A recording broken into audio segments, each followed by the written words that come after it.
What is up, guys? It's me, the AOLE Double X Prince, here to give you a rebooking kind of video. Basically, I would do what Kofi Kingston's year should have been from WrestleMania 35 to WrestleMania 36. What that entire year should have been like. Overall, I thought the year was fine, but then it just kind of went back to the tag team division where Kofi Kingston is clearly meant to be more than that. There was no reason why he went from WWE champion to tag team division, just smiling, letting it go, and it was just really lame that they did that. So, what should have been Kofi Kingston's year? Part of the reason why it failed is because, well, he didn't have the best feuds. He really didn't. Some of the matches were disappointing, honestly. Some of them were good, but not that great, honestly. So, basically, WrestleMania 35, let's just start it off. We'd keep the stuff with Daniel Bryan the same from Royal Rumble to WrestleMania 35. We'd keep that the exact same. That was brilliant. Great writing. That was probably one of the best works that they've done in years. So that's great. Or some of the best work. But I really enjoyed that storyline. Probably the best thing going into WrestleMania 35, honestly. Then Seth Rollins comes out on Raw saying that things are going to be different. As we all are aware, SmackDown is moving to Fox, and so for the first time, Fox and USA will team up to make the perfect roster from Raw and SmackDown. So for now, there's no draft, there's no wild card rules. Basically, everybody's allowed to be in every show. Everybody could be on SmackDown, everybody could be on Raw, just to see, just so both Fox and USA networks could be like, okay, which superstars do I want, okay? So keep that in mind. Then Kofi Kingston comes out, he's like, I want to be a great champion. I don't care if I'm on Raw and SmackDown, and I have to beat the best. I'm willing to put my WWE Championship on the line against Seth Rollins. He's clearly the best person, one of the biggest stars on the roster. So he challenges Seth Rollins to a match title for title on the main event of this Monday Night Raw after WrestleMania. So it's Seth Rollins versus Kofi Kingston. The match goes around 15-20 minutes just to get the people riled up. It's a good match, basically. Keep in mind, at WrestleMania 35, Randy Orton beats AJ Styles. Keep that in mind. So then, once the match is about to end, it looks like Kofi Kingston is gonna hit the Trouble in Paradise, the same move he did use to beat Daniel Bryan. So he hits the move, or he's about to hit the move until Luke Gallows, Carl Anderson, and AJ Styles all jump in and beat the crap out of Seth Rollins and AJ Styles. That ends in a no contest. The next night on SmackDown, AJ Styles like, if Raw or if Fox or USA Network wants a piece of the OC, then it's time to take clean house. We're gonna be the best of the best. That's when the New Day comes out, and then they challenge them, and it's gonna be New Day versus OC, 3-on-3. The OC wins by pinning Xavier Woods. Not Kofi Kingston. It would make no sense to have Kofi Kingston be pinned. So then, that's when Dolph Ziggler comes out, attacks Kofi Kingston, and basically cuts the same promo how it should have been him replacing Mustafa Ali, not Kofi Kingston. Gets mad, so at Money in the Bank we do Kofi Kingston versus Dolph Ziggler at Money in the Bank. Kofi wins, good little match, hopefully. And then later on that show, Mustafa Ali was about to win Money in the Bank until Brock Lesnar comes in, beats the crap out of everybody, throws Mustafa Ali out of the ladder, picks up the briefcase and wins, which pisses off Kofi Kingston because he's like, that wasn't fair that Mustafa Ali gets chance after chance and he fails. That is why at Super Showdown, because it is, even though Mustafa Ali isn't technically from Saudi Arabia, he's kind of like from there. So a big trivia match at Super Showdown will be Kofi Kingston versus Mustafa Ali for the WWE Championship. Kofi wants him for the WWE Championship. Kofi Kingston wins, and then at the end they show respect to one another. It will be a cool match to have, and probably one of the biggest matches to have. So there's that. Now, on to the big ones. So At Super Showdown, Shane McMahon does beat Roman Reigns with the help of Drew McIntyre, and Shane McMahon is thankful that Drew McIntyre got him the victory. So at Stomping Grounds, we do Kofi Kingston versus Drew McIntyre for the WWE Championship. Shane McMahon is on commentary promoting Drew McIntyre, like showing that there's good commentary for once. And then Shane McMahon is about to help out Drew McIntyre. And then that's when Roman Reigns returns, punches Shane McMahon. Kofi Kingston gets his victory over Drew McIntyre with the SOS, or the spinning kick, whatever it's called. And then 1, 2, 3, Kofi Kingston is still your WWE champion. Roman Reigns looks up to Kofi Kingston, and then they're smiling. So then at Extreme Rules, we do Kofi Kingston and Roman Reigns versus Shane McMahon and Drew McIntyre. Now Kofi Kingston's up there with the top guys, like the main guys. So now he's part of the biggest storyline there is, because it makes sense to put Kofi Kingston in the biggest storyline if you're gonna make him WWE champion.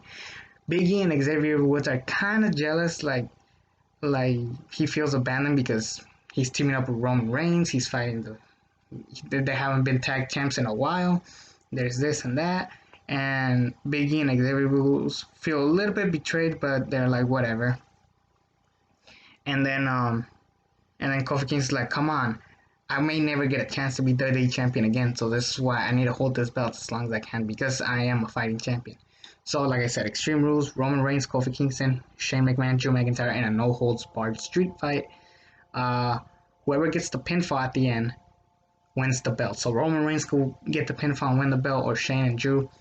Anyways, Elias comes out, breaks the guitar on Roman Reigns because they were feuding. That's when Kevin Owens comes and evens up the odds. And then Kofi Kingston gets the pinfall on Shane McMahon. 1, 2, 3. So it seems like Kofi Kingston is being a good champion, but he keeps getting help from all these people. Kofi Kingston gets his hand held by Roman Reigns holding the belt, and then Roman Reigns looks at the belt like, I want to win that eventually. And then Kofi Kingston's like, okay. Then we do the whole storyline of how Roman Reigns gets his ass kicked by a mystery person, which find out it's Eric Rowan. So anyways, Kofi Kingston, he's needing to move on to somebody else. He says that he hasn't been the best champ, so it's time to beat the guy who made me as over as I was. So that's why he picks Randy Orton. As he probably figured, Brock does cash in on Seth Rollins. We do Seth and Brock at SummerSlam, so you keep that in mind. But we do Kofi Kingston and Randy Orton.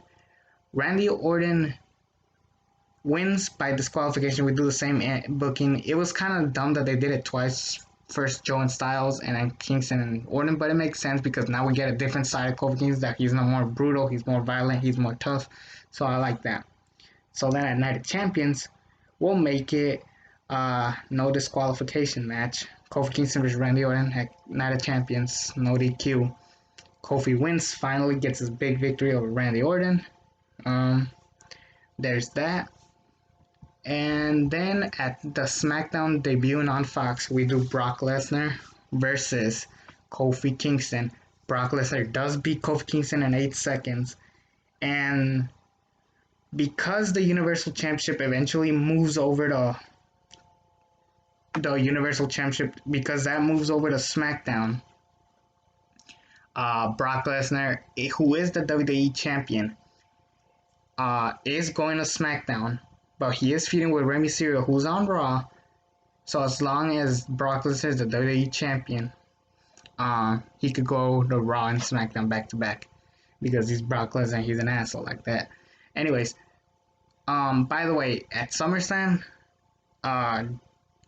Kevin Owens does pin Shane McMahon, firing Shane McMahon from SmackDown. So we have new general manager on SmackDown, Eric Bischoff.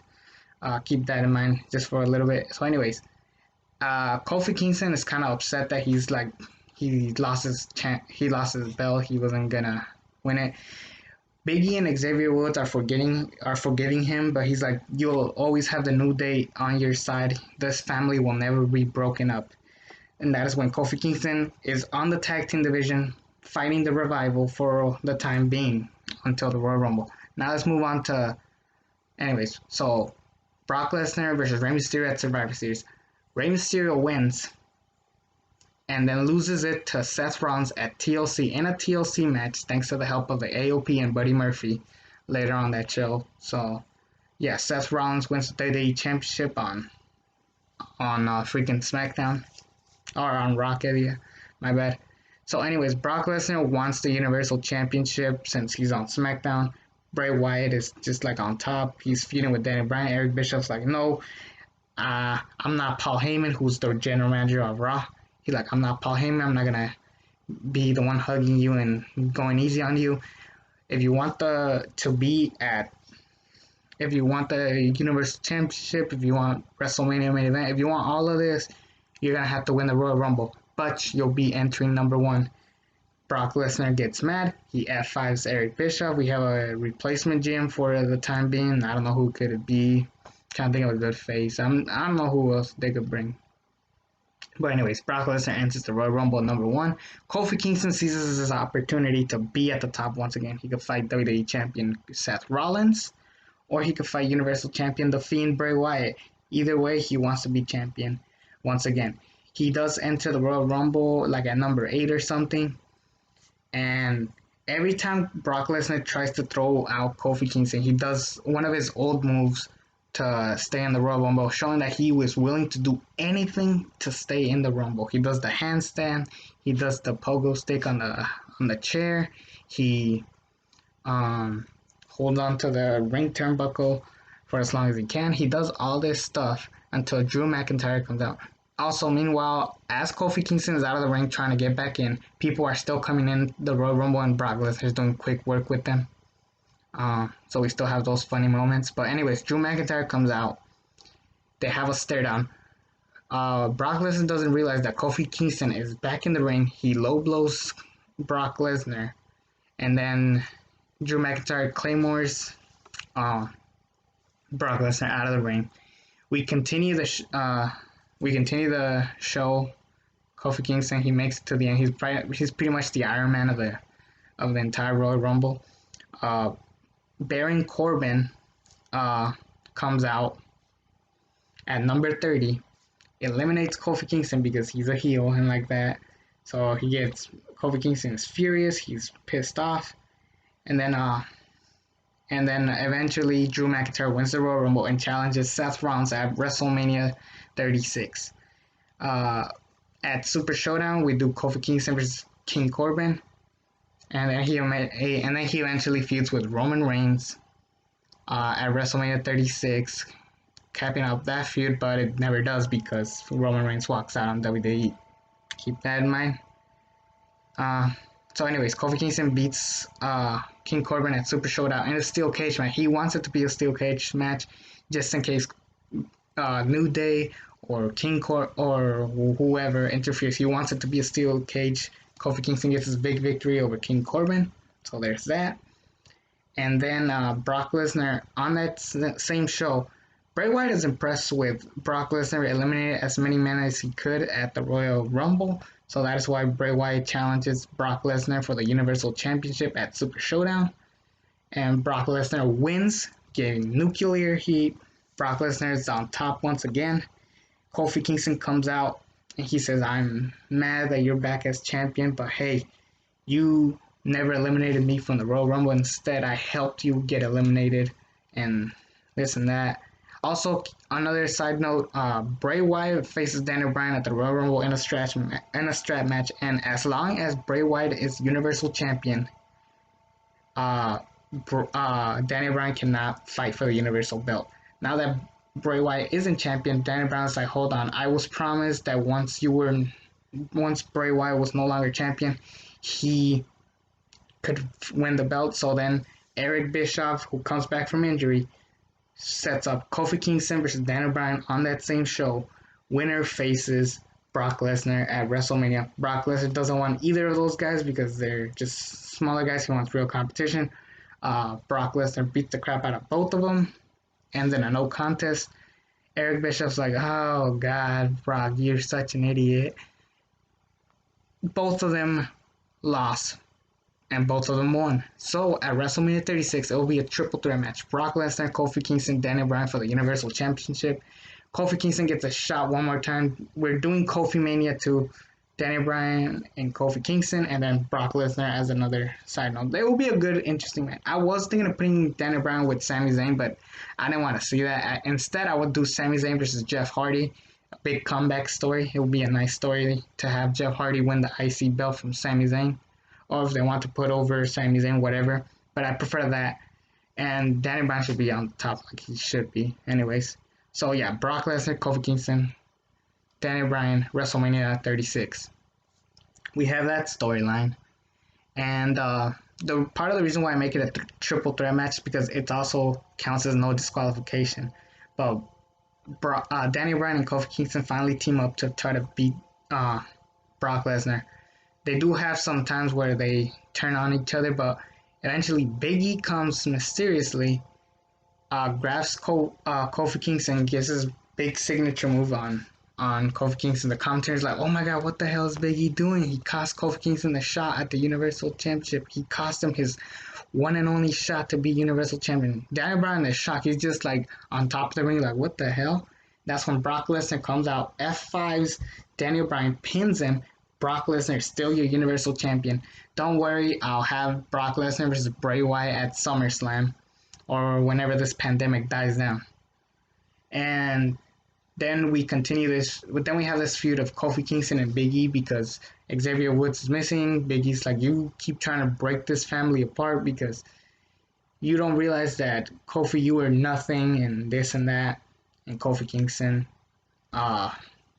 is just trying to leave the New Day, despite the New Day being the one thing that got him over, which is true. So yes, that way we could still have some good television with Big E and Kofi Kingston. It will be a nice storyline to have. And that is where I'll end off this video. Basically, I would have Kofi Kingston have a better year, better storyline, just a big redemption story, just so we can keep Kofi Kingston on the top, because we need Kofi on the top. His first WWE Championship run was good, but it's just like, where did he go from there? Like, he's just nowhere. Sometimes he's not even on TV. So this way it will help Kofi Kingston be a top star and still be on TV, because god dang it, does Kofi Kingston need some bigger stars. Anyways, that'll be it. It's me, the ALEXX Prince. Tell me what you guys think about this video, and until then, I'm out.